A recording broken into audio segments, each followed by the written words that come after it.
Center, so you can ask whatever you want. Please have a seat. Yeah, so thank you. Yeah. Even I didn't watch the movie, I feel tired. I feel a bit too long, so I'm sure, today is Friday, isn't it? So many of you must have a day work, then long movie. So unless you have any question, unless you are not tired, for me, I can stay whole night, no problem. But also we have a whole day session tomorrow from 10 to 5. And the subject is about, I was asked to share on Guru devotion. So it's also very much related subject with this movie too. So you can reserve your question tomorrow also can, if you're tired. But then, yes, and then maybe some of you already felt that I'm the bad guy inside this movie. So, yeah, I have a lot of such response too, and I hope that I can clarify some of that. Thank you. So the time is all on you, okay? You decide me when to stop. Okay, thank you. I have a very simple question. I just wanted to ask you, how many times did you watch the movie? Honestly speaking, I never really watched the whole movie. Yes, there are few clips I see. The moment I see, like especially the cremation side, I just can't take it. It's still difficult for me to accept that. And then the another is where Rinpoche was, a little boy was shaving his hair. And this is one of very big regret for me, because I mistakenly prepare all blade. I thought it's new, but in Nepal, we used, and after that, then pack nicely, and then we are in rush. So I thought it was a new blade, but then it happened to be old one, and it's not cutting, and I can feel it, how painful it is. And during that period, we tried to go and buy a new one, and we couldn't find, because where we were during that period is during Kala Chakra in Amaravati. There's no shops nearby. We're staying in the tent, and we need to rush for the audience with Son Dalai Lama. So, yeah, it's very difficult for me to watch that. The moment I see glimpse, then after that, don't want to watch it. Then the rest of the movie, because you see a lot of time my face, and I don't like to watch my face in there. So I didn't really watch the whole movie. Yeah. One question.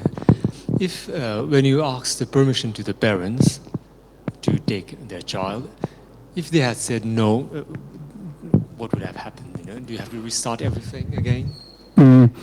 Yeah, there are many cases that parent reject, and we have no choice. We just have to accept as it, because if that boy or that girl is the true reincarnation, then you cannot say because a parent didn't accept and I need to go and find someone else. There's no other way. So you just have to. Sorry. Thank you. Thank you. So, yeah, I think there are some reincarnated lamas whose life unable to dedicate into the monastery or into where traditionally belong to, and they become a householder.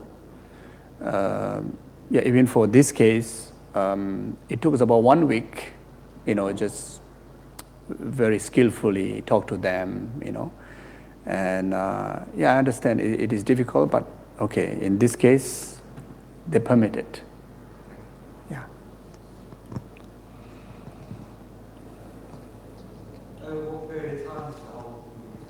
Whole movie over 4 years. Yeah. So what you see inside here, I think 1 hour something from 200 hours of footage. And there are a lot of the ritual side actually didn't really show much in this movie, because when this movie the intended mainly for you can say those who are not accepted the reincarnation theory, or those who are not Buddhist yet. It is very kind of anybody can watch and not really confused by so many different rituals. So there are many part of that is not inside here. And just about 2 months ago, I had a discussion with the movie maker, Nati from Israel. We just decided to make the Unmistaken Child second. So there maybe we try to show more of those some of the rituals, and even about the relics, because in here how the relics came about didn't really show much, because there are a lot of amazing things there, and also why we recognize someone's rebirth. Why we recognize a reincarnation of Lama. The main purpose is for them to continue their legacy, which is to turn the wheel of Dharma. So the current reincarnation, now studying, and eventually he will teach. He will continue the work that his previous life been doing. So to answer that question, why you recognize this boy as a reincarnated Lama. So for that, there will be the second movie, but it will come maybe about 10 years later, maybe. Yes. Sorry. Okay, maybe you go first. Why can you just not let the child out of their own free will if they are a reincarnate Rinpoche? Why not just wait for their own free will to become a nun or a nun? Because lots of monks and nuns, like Geshe Lama, I think. Yeah. He was very old when he became a monk. He was 20. Yes. And he's still a great monk and still a great leader. Yes. So why can't we just wait? And like yourself, you chose as a child and your own free will to become a monk. Yes. Why can't we just leave the Rinpoches to choose? Yeah, we can wait. We can wait, but sometime the cause and conditions make it more favorable to recognize some lamas in the young age. Maybe the others are not. So yeah, definitely they can recognize much later. Even for this reincarnation, when this movie maker Nati came to me and says want to make a movie about it, and first I say no, not possible. So he insists. Then my answer is maybe. My answer is you may not able to make a movie. We may not find him, or maybe it may take 20, 30, or 50, 60 years to, maybe only when he's grow old, 60 years, then he may appear. Or maybe he may appear tomorrow morning. So anything is possible. So we just, the right cause and conditions is matter, depend on that. Yeah, thank you.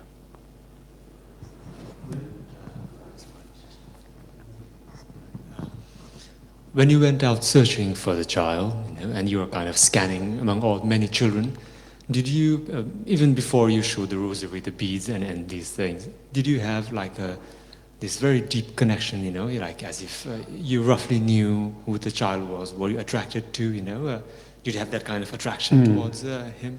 I don't know, your feelings, or I don't know, special energy. Yes, there is, but then again, we were very much allowed, you know, we were very much, I would say, put into a position not allowed to intrude by our own individual emotions.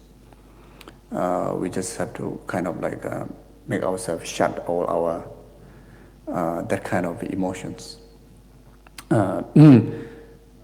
Because of sometime maybe if the boy is chubby, cute, maybe you may start to kind of attract you more to that than the actual person, you know.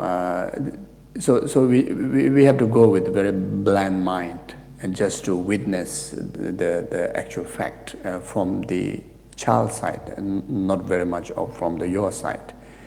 And we had to do many rounds in order to figure it out that, you know, sometimes there's some kind of special feelings comes to certain kids, but then we just have to cover up or delete it.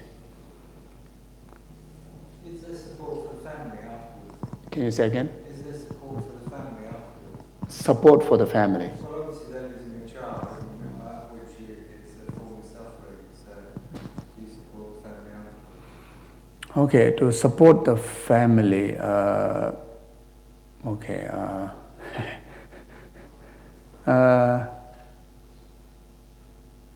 this is, I don't know how to answer.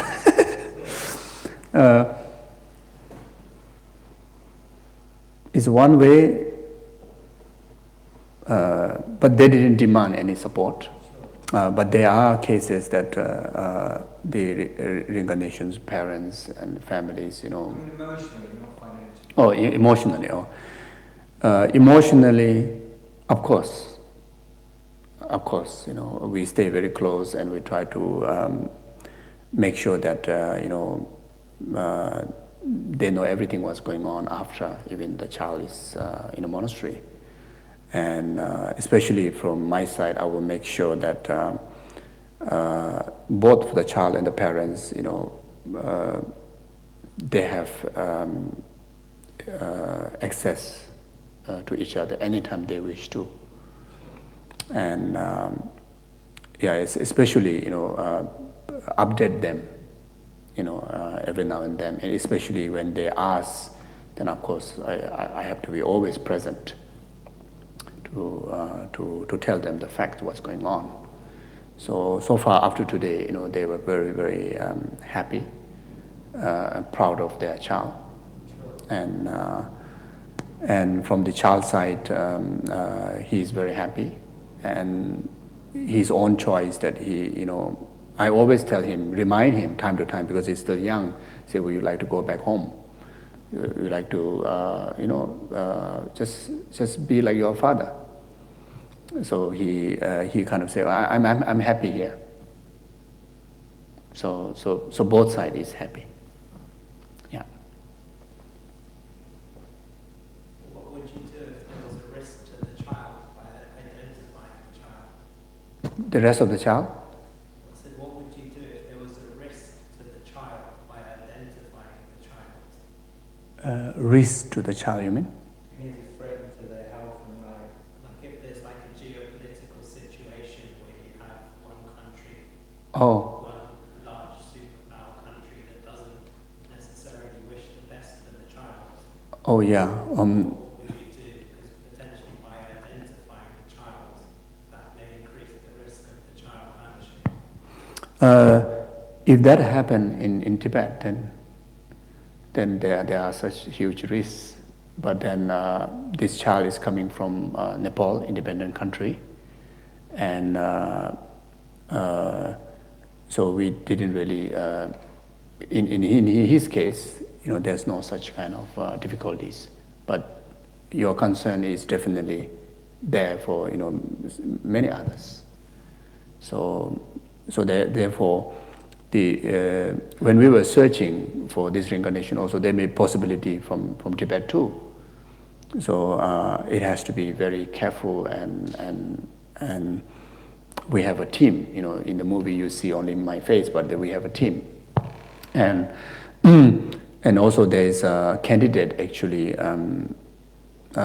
suspected from Tibet, which is expressed by the parent. There's a parent who live in Tibet, who does some business between Tibet and Nepal, and they said that they plan for children, and Lama Konchog going to born in their child. So for me, for me and the team, we quietly kept account of even that incident, because there's a possibility. They have their own reason to tell us that Lama Konchog may be born into their family. So we have such kind of situations too. And if really he is born in Tibet, we will deal maybe differently. We have to be more careful, because obviously as a Tibetan Lama's reincarnation, Tibet being under the control of China, obviously will have some complications. And so not everything has to do openly or with the advertisement, etc. We have to do very careful, dependent on the wherever we are doing the search. The welfare of the child would be paramount. Said the welfare of the child would be paramount. Oh, yeah, welfare of the child will be the most important. Yes, definitely. Yeah.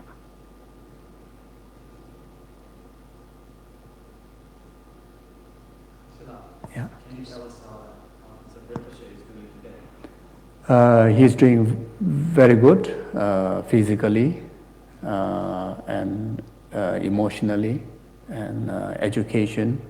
He's now 14 years old, and he's in South India, Sera Monastery University. He already entered into the philosophy study, and he's now I think on the fourth level. I think going to fourth level, and yes, he's I think one of the happiest young men now. Yeah.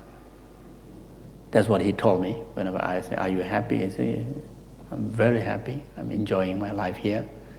And the study-wise, through his exam results, shows that he's always get a high distinction. And for him, he finds it's very very enjoyable study journey. So yes. So he's doing good.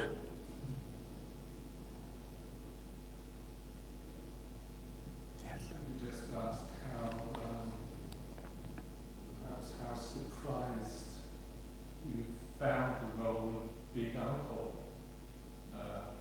over the years? That's not surprised. I think more stressful. Yeah, but there are few we call pros and cons, something like that. For me, pros and cons. Yeah, for me to deal with the family, it makes some easier, but then again, the emotionally, I think it'll be more attached.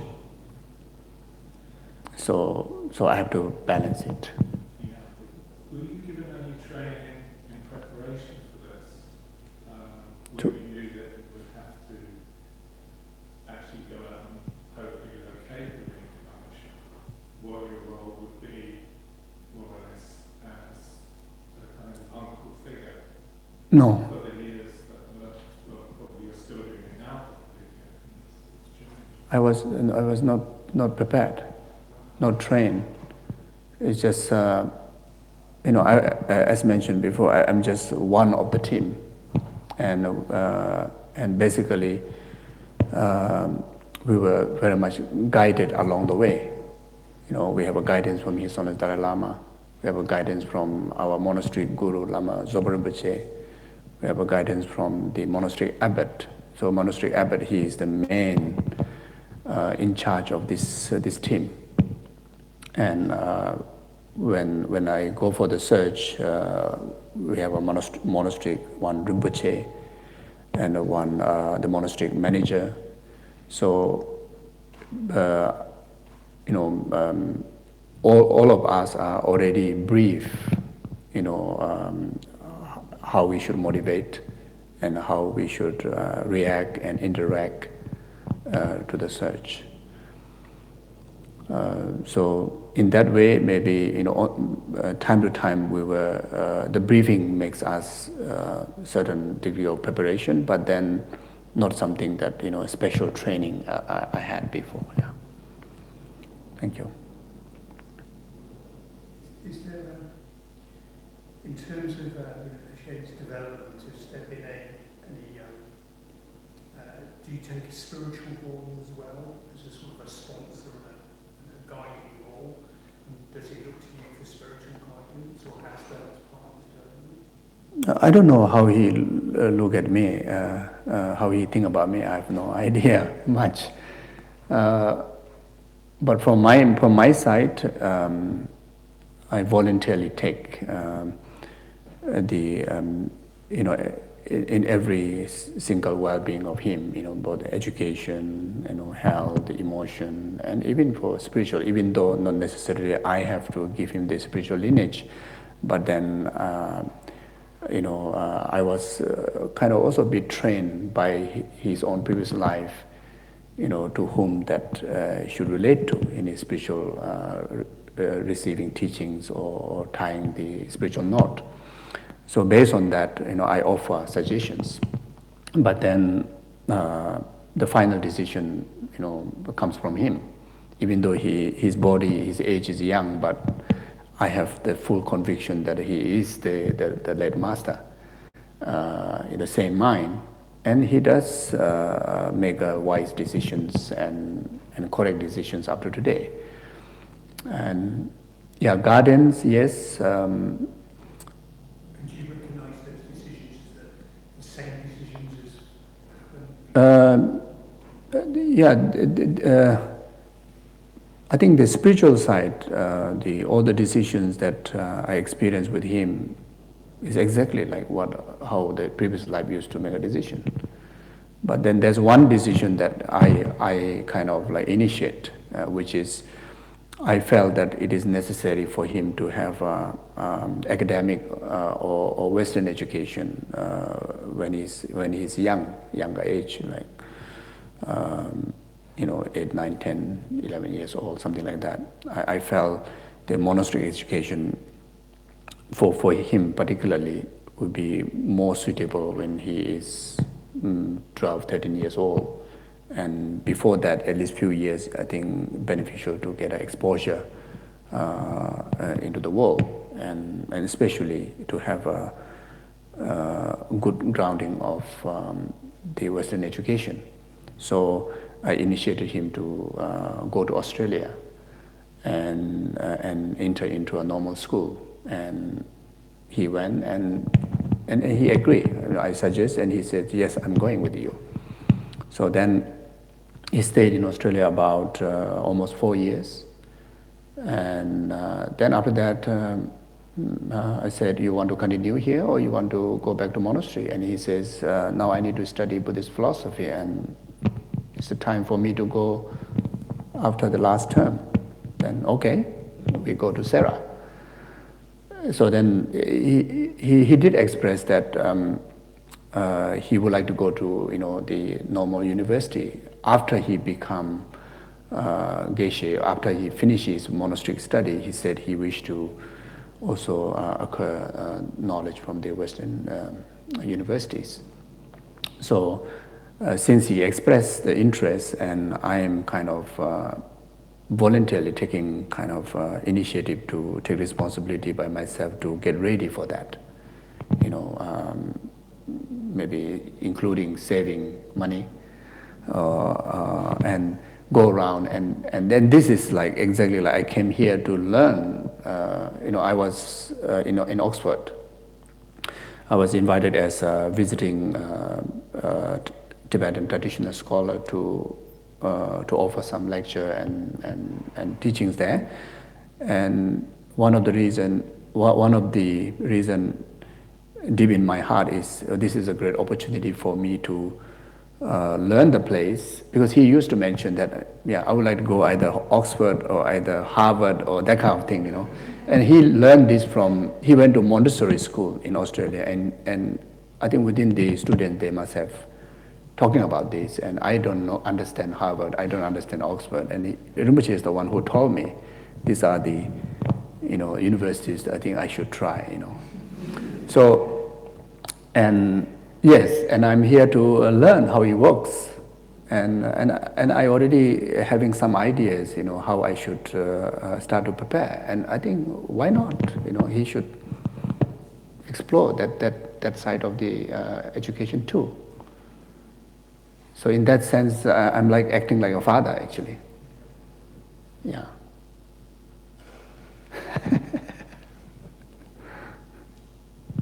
But not so easy though, because he's a reincarnated Lama and someone's respected in the Tibetan community or the monastery community, and whenever that I need to bring him out of the monastery, always I have challenge. And when I first bring him to Australia was actually is quite a big thing. No one really do that, but then I think for the long term, and I can get all the blame, and I'm fine with that. And now he's showing the benefit of what he received, because he really has this open heart. Like very acceptant heart, and at the same time,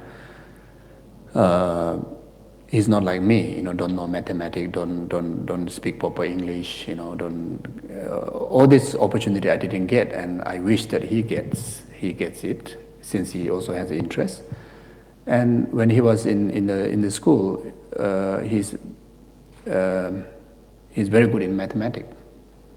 So he even went the Australian national the exam, and his math was a high distinction, and he got a scholarship and this and that, and now he said that it's been so helpful, because he said the way of studying philosophy, he says he can use all the mathematics study technique, and for him the philosophy study become very easy for him.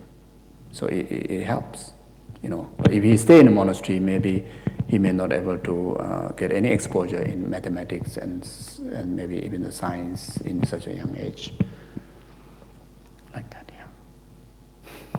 He goes to school, so university here in the West. And for example, when he's 18, 19, if he falls in love with a girl and wants to have a life of a couple, or decides to marry anything, what would happen? If he falls in love, then go ahead. It's for my personal, if you're talking about what I think, for me it's still same. I up to today the way I approach him is based on the freedom that he need to have freedom, the innate freedom, not the pretending one. The innate freedom. And in order to the essence of anybody, to able to fulfill the meaning of life. In his sense, meaning of life is to carry the legacy of his past life, and that is to be beneficial to the world, to as many sentient beings as possible through sharing the Buddhist values. And he can do that with the rope, without ropes. In any form, but there are a lot of benefit of staying in the vow, and maybe this is also one of the reasons that why I bring him out. I didn't bring him to the West when he was just 5 years old, 6 years old. I waited until he get to 9 years old. I have a reason for that. Because the age of 9 onward, there's some kind of the discriminative wisdom. The child has this know what to be adopted, what to be, how to say, may not able to express it, but they understand what is right, what is wrong. Maybe before that, sometime too childish.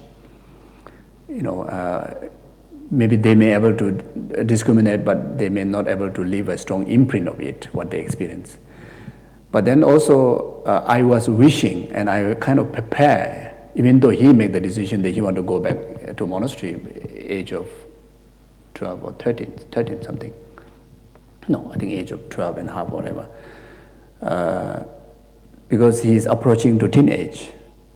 And I realized that, the teenage life in this normal school is going to be quite wild. He was already saying that, my classmate, already have a girlfriend. He said, I see. And how about you? He said, no. He said, no. I said, why not? He said, there are a lot of problems, he said. Then I said, how you know there are a lot of problems? He said, my friend and his girlfriend, the smile and they are so happy for a short time, but they fight most of the time. And this is interpretation, and I was so happy to hear that. That this is the whole reason that I want him to see it, But then again, that stage, he's not really using, he's not really under the control of his hormone. He's very much using his just the mind. But then once fall into teenage, there's a hormone, will dominate. Then sometimes your mind get lost. So we talk about that, because I did quite a lot of consultation of people who have relationship difficulties. And I used to share with him, and also I also share with him that some couples are, wow, amazing, lifetime commitment and so loving. Of course, good and bad part, but in order to be dedicated couple, a lot of effort, etc., etc. So he understood.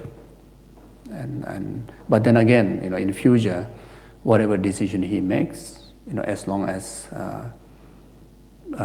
he is happy, and it will be beneficial or offer,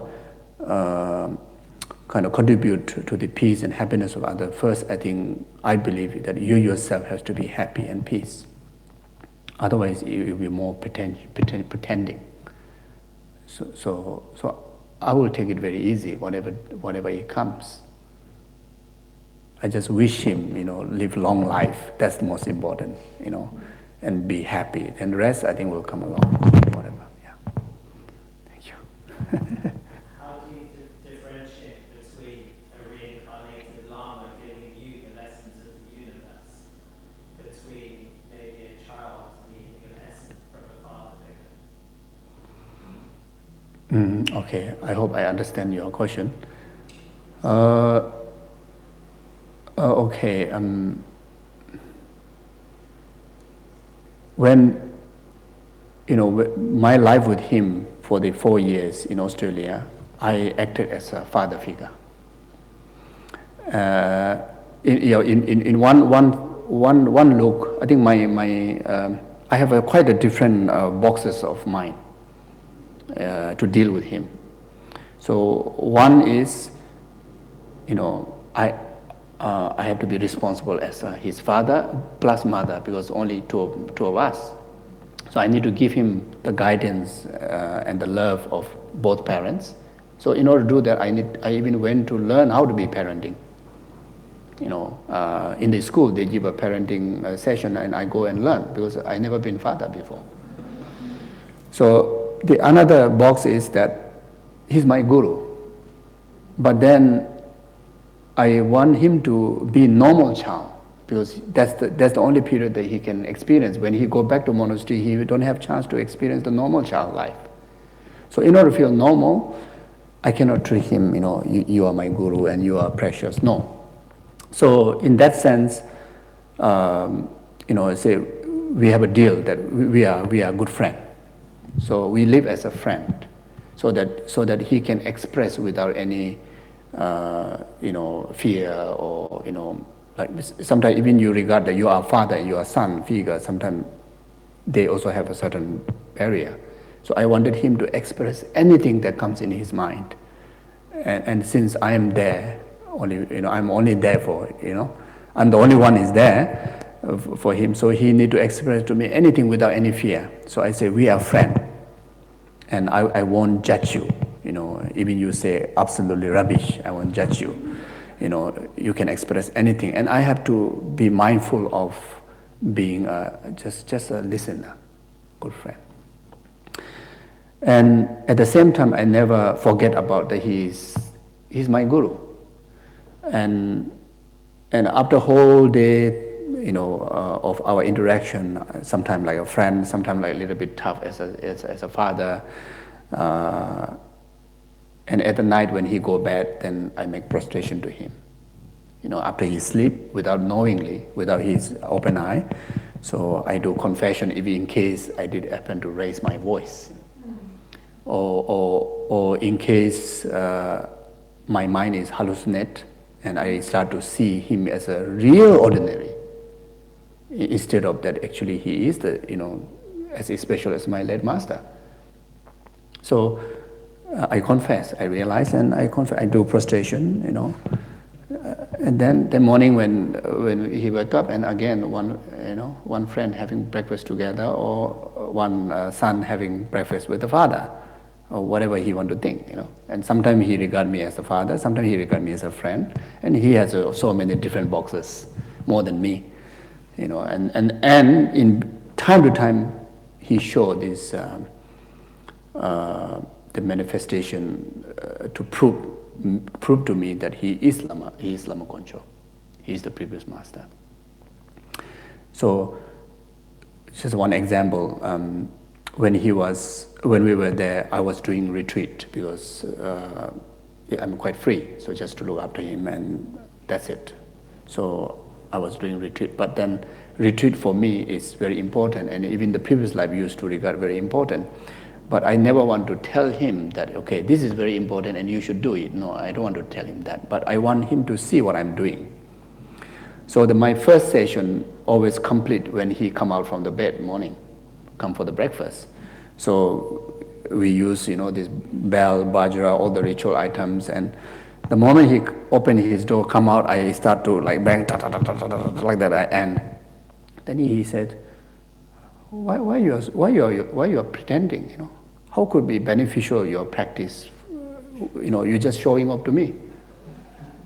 You should practice inwardly. Don't just every time I come out and just as if that you're proving to me that you are doing practice.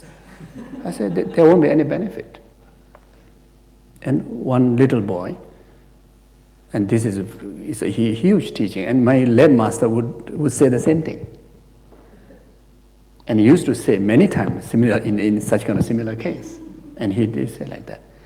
So, and another example, you're not bored to hear I'm talking so much? Okay. After I sent him to India, then I returned back to Australia, and there's a park that almost every weekend we used to go there and have stay there, picnic, etc. So I miss him so much, and that's the time actually I realized that how difficult for the parents to let go of their child. For me, he's not born from me, but he just lived with me for 4 years, and it is so hard. It is so difficult. That time I realized that I can feel for his parents, and I also realized how my own mother, felt when I left home and went to the monastery. I came to the monastery age of 9, and I'm still little, and so anyway. So when I was walking on the park, and I saw one wallet drop on the park. And then so I pick up, and inside got some money, and it was from one of the students, so with a student card. And tomorrow, the next day, is actually Rinpoche's birthday. So in my heart, I say, I need to return this to the person. Even I have to find a way to return this. And that time I don't have car or whatever. But then I call. The school is quite far,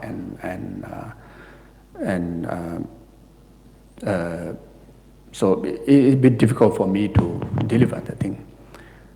But I say, make sure I deliver it. And next day, and I said, I will deliver tomorrow because it's Rinpoche's birthday. So I want to accumulate some virtues and to dedicate for him.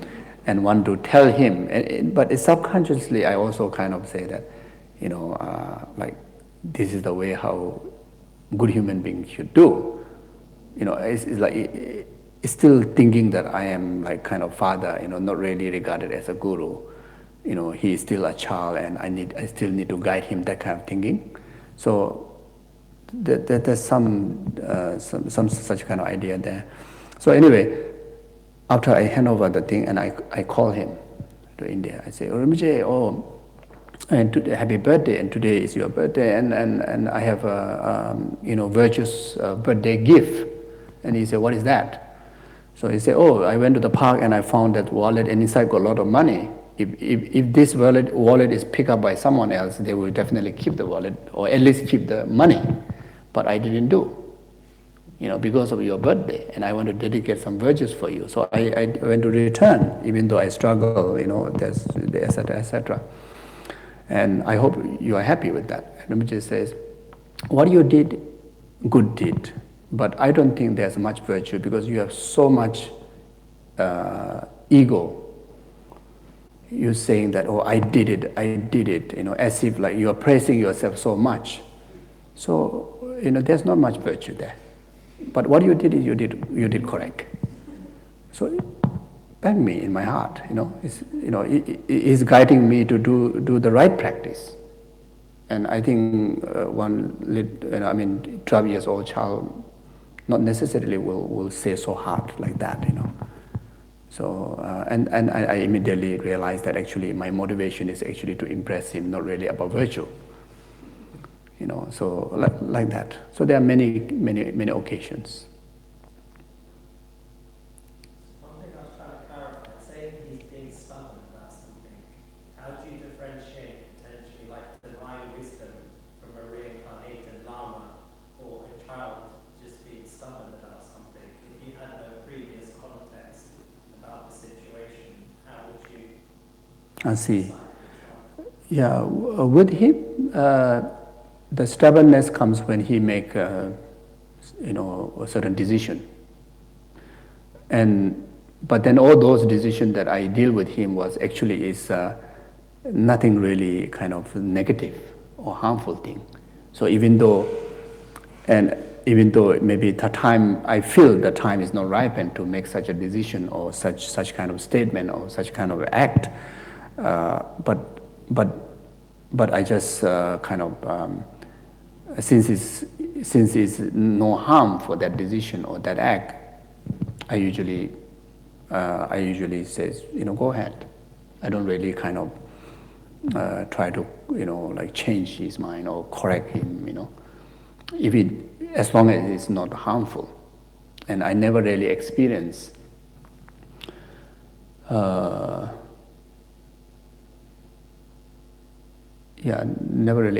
that kind of negative kind of situation. There's one incident that time I think he is just after the enthronement, around 6 years old. So his parent and also my mother invited for dinner in town. So I invite Rinpoche from monastery, and I invite his parent. I also invite my mother. But the morning I inform him, and Rinpoche says, "Okay, yes, I'm going." But then afternoon onward, he keeps saying that we shouldn't go for dinner. We shouldn't go. So, but I say this is, it's a very nice gathering and we should go. So I insist. So when we came in the car, he was crying.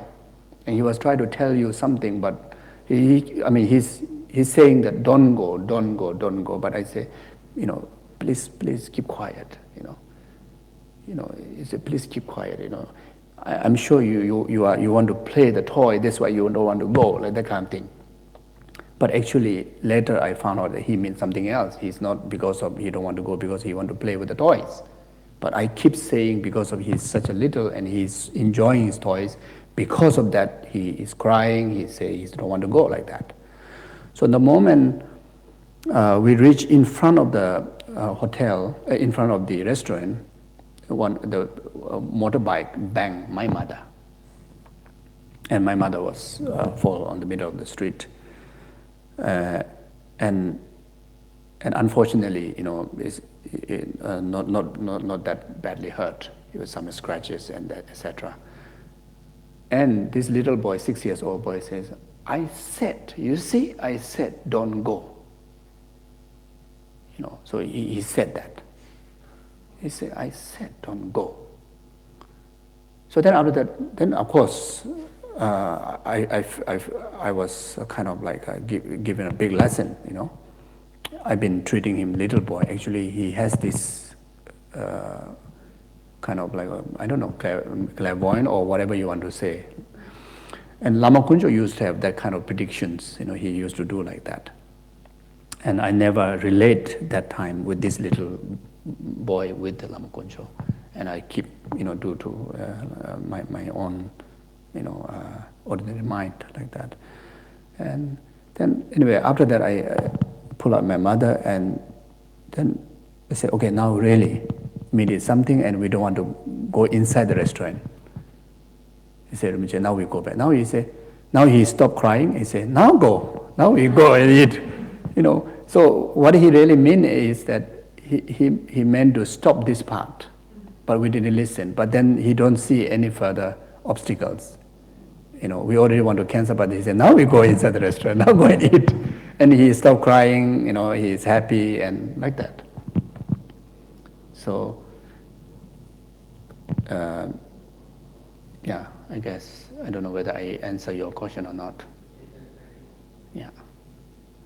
Sorry. Yeah. So before you managed to find Rinpoche's reincarnation, did you ever doubt yourself that you would be able to find it? Oh yeah, I doubt. I always doubt myself. I have no confidence. I had a confidence with the Dalai Lama or Lama Zopa Rinpoche and some other lamas when they already give a lot of indications and then still not finalizing. Then I just feel a little bit frustrated. Why I have to go through so long journey.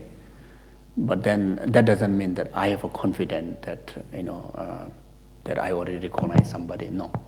So initially, in fact, deep in my heart, I kind of not interested in finding the reincarnation from my side, because I know it is a huge responsibility and I'm not capable. I never regarded that I'm capable to really take care if we find the reincarnation. And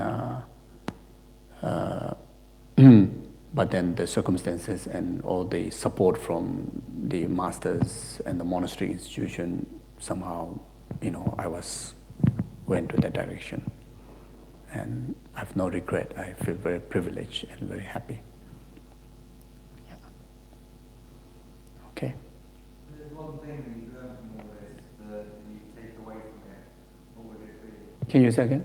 If there's one thing that you've learned from this whole process, what would it be? Oh, one thing. Oh, I see.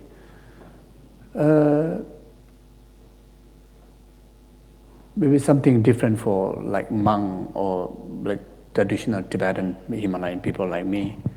It is so important as a child. We need to let them be child.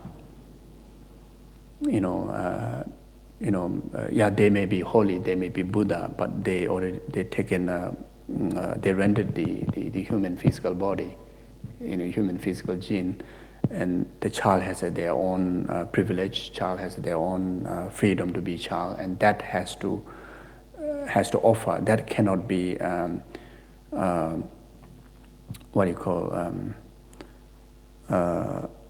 take away due to your culture or due to your whatever spiritual belief or whatever, So I think that is what that is the reason why I take him out of monastery, and not many people will appreciate that, and I'm very happy that I did it. He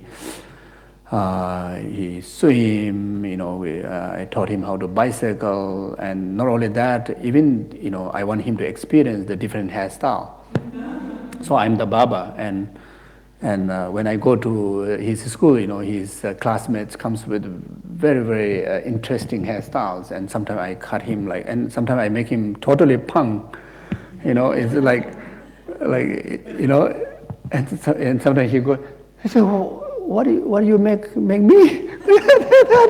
But then he said, this fashion, So like that, and let him eat whatever, I try to eat as many different type of tastes, because sometimes once you wear the robes and they say, oh, you can, maybe, people may judge you, or you're a monk, you're not supposed to eat like that, you're not supposed to sit like that, The one example I share with our brother here, our SPC, the traditional way of doing prayers, memorizations, we have to sit cross-legged or at least sit properly, and really respectfully you read that, the spiritual text or memorize like that. And I don't want him to go through that. When he was in Australia, I felt it's necessary for him to start the preparation for his the monastic philosophy study. So there are some preliminary like memorizations and etc. has to be done. But then what he enjoys the moment he go inside the room is jump on the bed like that, or he like to punch on the wall like that, and I can see he's so happy. So I said, why not? You can memorize while you're jumping. You can read the text well, or memorize the text while punching the wall. I don't want to see whatever you do. As long as you study. And let's say 10 sentences that which for me, if it takes 1 hour, he memorized within 10 minutes with so much joy, so much happiness. And by the time when he went back to monastery, he's ahead of many. Even though he was schooling, he's not staying in the monastery, and he was ahead of many. And that's why right now he's top in his class. And many people believe that he is far, far behind, but actually far, far ahead. And I find where this success came from, because he's happy, because he's like free. And I think parent or teacher or guardian's job is just to share with them, what is right with some reasoning, not lecturing, not ordering them. Just say, oh, okay, okay, no killing. No, he said, instead of saying don't kill, he said, if this life is safe, then how wonderful, wonderful, wonderful, wonderful. And the children already understood, instead of saying, oh, you don't kill, So I think my way of dealing with him was very much quite of indirect or a bit playful way. And I always believe they have this capability to understand as long as you are respectful for them, as long as you regard they have the potential, rather than like they are little kid, they are like, I'm adult, I'm father, or I'm teacher, So like that. Yeah, and also the rebellious, because many kids, they experience a rebellious situation. And from my little experience with Rinpoche, when they want to rebellious, you don't kind of control them. Just regard as just happy manifestation, or just to rid of some frustrations from their heart, and they're just behaving that way, or saying that way, acting that way, and you just accept it and regard that this will change, just a matter of time. And instead of forcing him to change right now, and yes, and time make change. And also many ways, I always ask his advice, as if I'm going through the problem that he's going through. So one of the one example is that he was very hyper.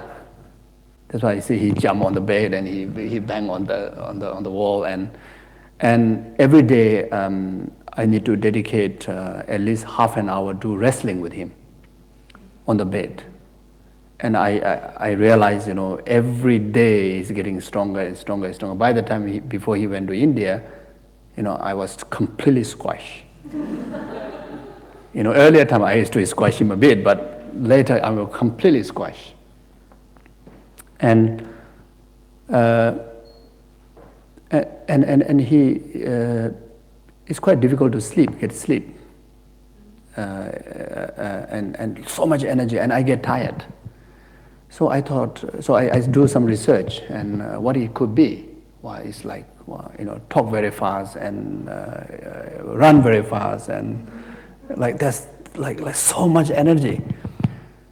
And I saw there's a term ADHD, something like that. Also, I thought, wow, that's quite serious. So I took him to a doctor. Then the doctor says there's no ADHD. It's just too much sugar, because I love him and he loves ice cream. So every day, after he comes out with the at the end of all the homeworks, he comes out so happy, so happy. So I say, come on, have an ice cream. Thank you. So I say, have an ice cream. So and he likes, and the more I put, the more he wants, And that is the reason. So after I found out that the ice cream are reduced and all the sugar thing are reduced, he's calm. Yeah. So like that.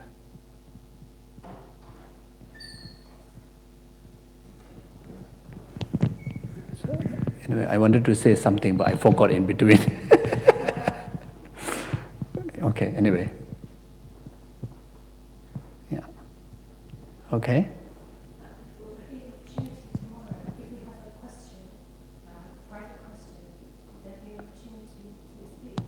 Yeah.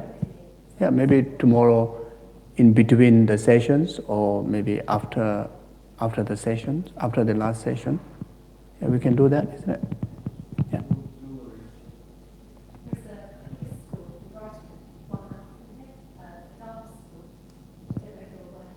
I don't know, I'm new here. Okay, so the children start at 3 and they go to 11. Oh. But it's Buddhist school. Yeah. I see. Yeah. I heard in England now, many of... Oh. Okay. Because... Oh, okay.